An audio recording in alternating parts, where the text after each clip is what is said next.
Welcome back to another quick guide. Today I'll teach you how to uninstall widgets Windows 11. And it's literally an easy process. Make sure to watch until the end of the video to know how it's done.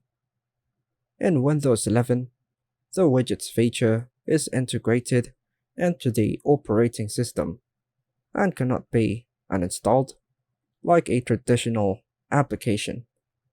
However, you can hide or disable the widgets panel if you prefer not to use it.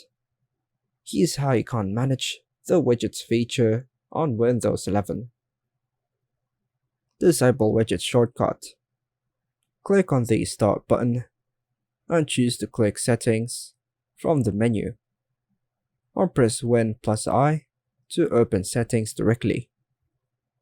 In the settings window, click on Personalization in the left sidebar. Click on Taskbar in the left sidebar. Scroll down to the Taskbar Items section. Toggle off the switch next to Widgets to disable the Widgets button in the taskbar.